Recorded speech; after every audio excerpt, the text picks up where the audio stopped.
I'm in the game still rapping at a high capacity. If Nas wants to smoke, come in the booth. I will rap You don't want circles no around. smoke. He enjoying that 150 million, 200 million he done Okay made. then, so then leave me alone while I'm on the field. You was effing with him. He wasn't bothering you. They don't really know who Nas is. If he's 22, he's born in 03. Not all of them, some of them though. Jim Jones was never better than Nas. Jim Jones will never be better than Nas. And this is coming from somebody that's not a Nas fan. I love Dipset. I love the Diplomats. I love Bird Gang. But we not about to start rewriting history because Jim Jones got confidence. Jim Jones claimed to be more influential than Nas on Shannon Sharpe's program. The moment he declared that everything changed, 50 Cent didn't respond with a post or name names. Instead, he posted an old federal transcript on Instagram and let the streets do the arithmetic. Now, fans are unearthing old clips of wiretaps appearing again. And Jim is in the gym talking about diss tracks and shouting back like he's getting ready for battle in Rikers. But this isn't just about Nas or ego.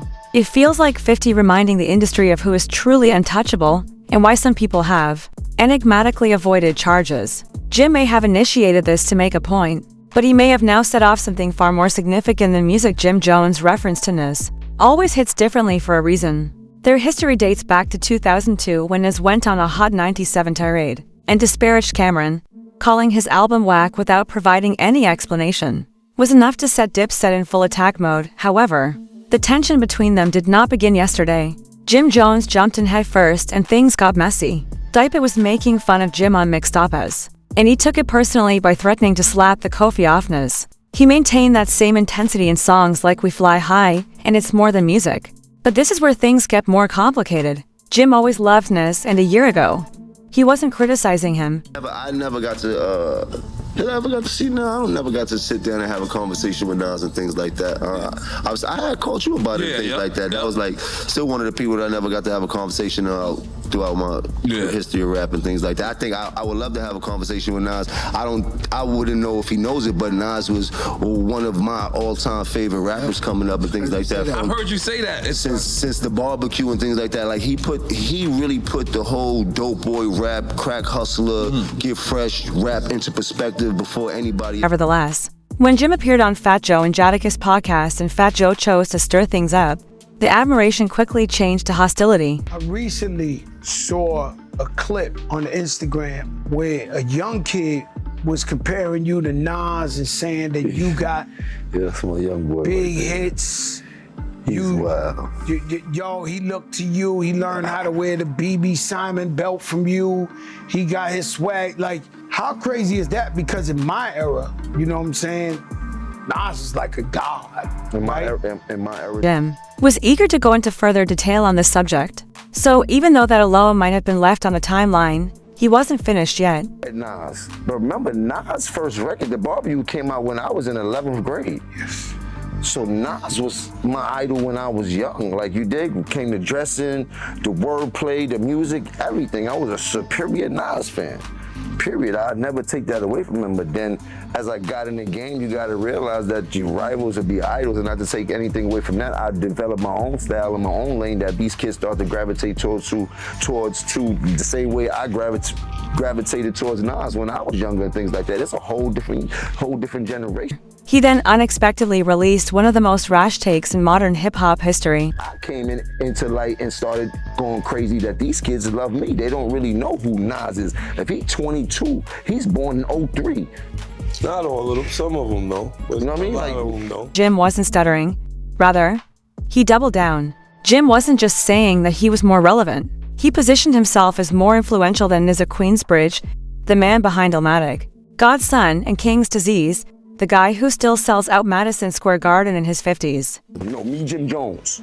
No diplomats, no nobody else. Me, Jim Jones. Check my track record, then check everybody else's track record. Then go to the billboards and check all my entries, then check all them entries. And I'm not taking nothing away from nobody, but I hear the comparisons and then be trying to act funny when it comes. No, I've been spanking a lot of this about the industry. I've been putting on. Prior to the dust from the podcast even settling, that interview did more than simply stir the pot.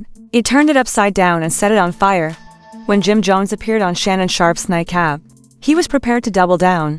He went on to the show with Shannon and Chadu Cinco Johnson to defend the remarks, but instead he added fuel to the fire. Shannon wouldn't tolerate him, So he began the conversation by saying, Can I ask you a question, Jim? Mm-hmm. You smoke, right? Yeah. Were you smoking when you said you better than Nas? I might have been a little bit. but his next statement caused many to pause the show. I'm way more influential than Nas, and I don't care what nobody say. I know I made a little boo-boo when we talk about the sales and all this type of. I don't feel like getting into that rhetoric about where I started and where he started. Well, you said that But listen, Nas was nice when I was in high school. When I was in 10th grade, Nas came out.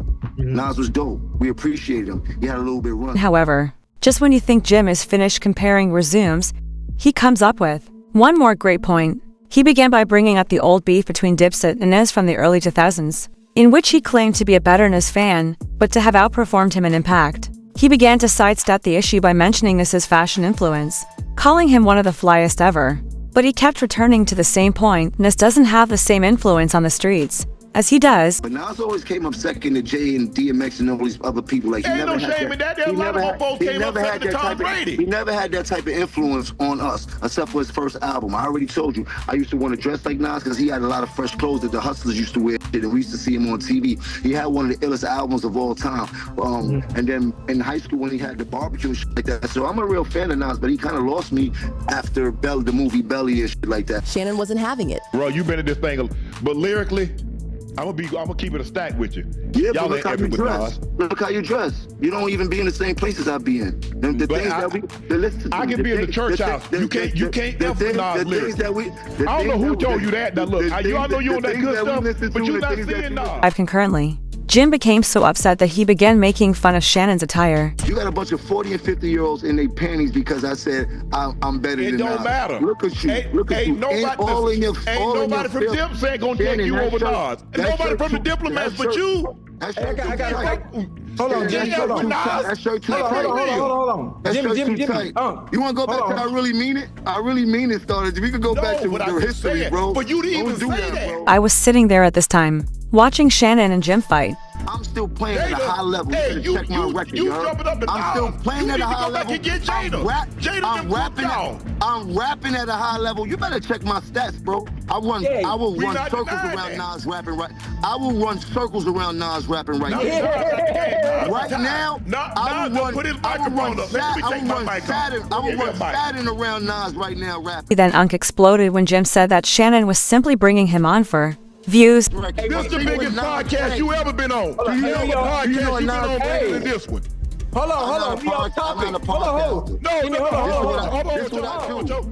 a podcast you been on bigger than this one. When you get big, you get invited to Club Shay Shay. This is what I do. Nas get invited to Club Shay Shay. When Jim told Shannon Sharpe that he was better than Nas, however, Shannon inverted it and quickly went from podcast host to opponent since he was willing to pull Jim to the gym if he wanted to. In addition to challenging his bars, Shannon also challenged his physique. You gotta start buying baggy your clothes, big fella. You too big, man. You talk about you in the gym. Now you want me to see me in the gym?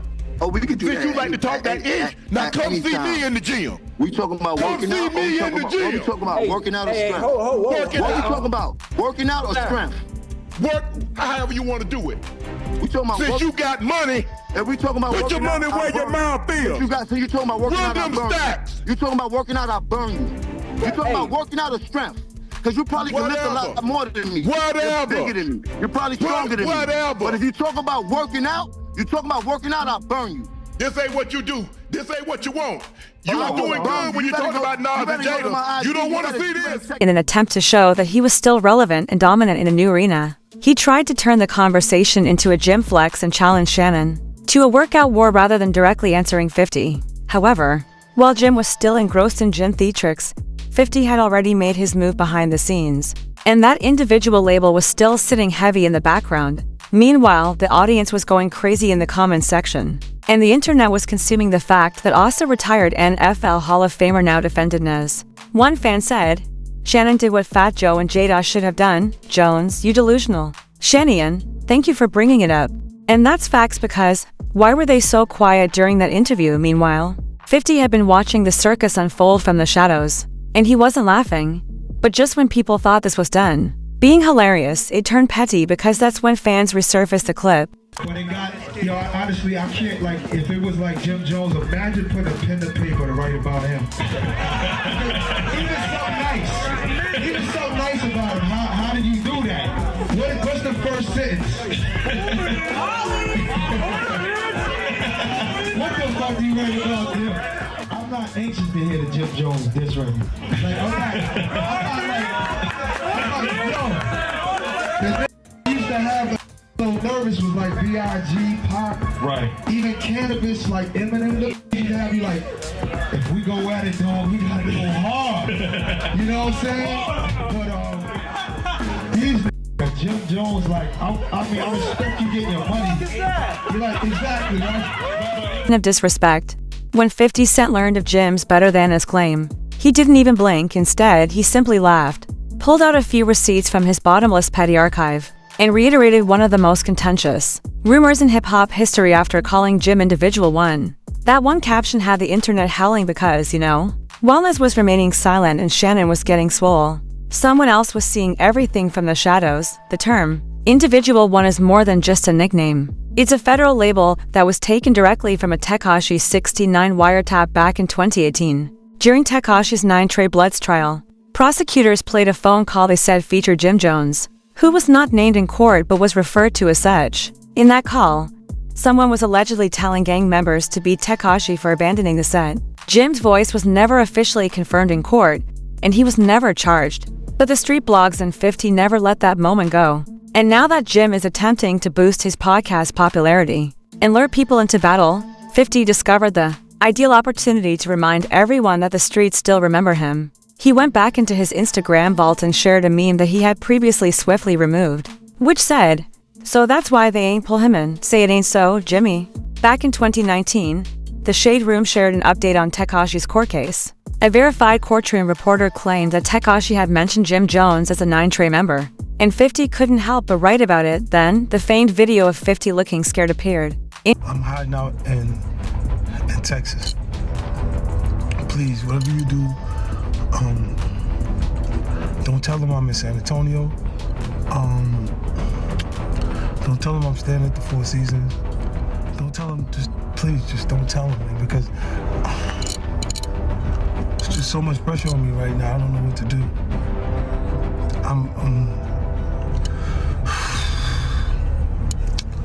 As he put it, I'm afraid for my life. Jimmy is gang. While the internet was giggling, Jimmy was twitching. However, this is where things go wrong since 50 has had a tense relationship with Jim for years. And this incident with Niz provided him with the ideal pretext to begin dragging Jim around once more. During a G-Unit event in 2007, 50 Cent brought Jim Jones and Juelz Santana on stage in the midst of Dipset's internal turmoil. Cameron viewed this as blatant disrespect, and things became nasty, particularly since the group was already disintegrating behind the scenes. Jim Jones was named as an individual in a wiretapped phone call that prosecutors played during Tekashi 69's federal trial in 2019. Although Jim was never charged, the name stuck, and the internet was flooded with snitching rumors. Jim saw 50 posts of all of them, and for a minute he remained silent. He posted a vintage Bird Gang photo that was dripping with Dipset nostalgia, with the caption, "Why do you keep lying? I'm going to return to male Matrix to sleep till it's backwards." Free Jim added another Jim flex with the caption, "Somebody tell Shannon Sharpe, don't start ducking this challenge now. Are you going to talk like a podcaster? Or are you going to walk what you talk? Because my sneakers are tied, you already challenged me in front of the world. Might as well finish the job, champ." Male Matrix is a shout out to his longtime friend, who is serving more than 11 years on racketeering charges, which was a jab suggesting 50 was living in a fake world, creating a fake narrative. "I don't want to do it in," Uchinko replied. When 50 was trolling from the sidelines, Jim was getting ready for battle. To top it off, Jim also posted, "If you're 40 and up arguing with me about Nas, you already lost. You fell for the bait. My streams go up every time you all go viral. I'm teaching you older artists a lesson in marketing. You're stuck in yesterday. You're angry at the way things run today." And then his "I said it all" in the caption. "P.S. I will wrap circles around any artist from my era. Whoever enters the booth, dear, bring some cash because this game isn't free. We're out in the field, take that as you may. But we work every day." The crazy thing is that during all of this, Niz remained silent while Jim continued to bait, challenge, and call himself more influential. If NS ever entered the game, it wouldn't just be a diss. It would be a lyrical execution. But fans are calling Jim out. Yeah, Jimmy boy, you should have never brought this up. Y'all are only 3 years apart.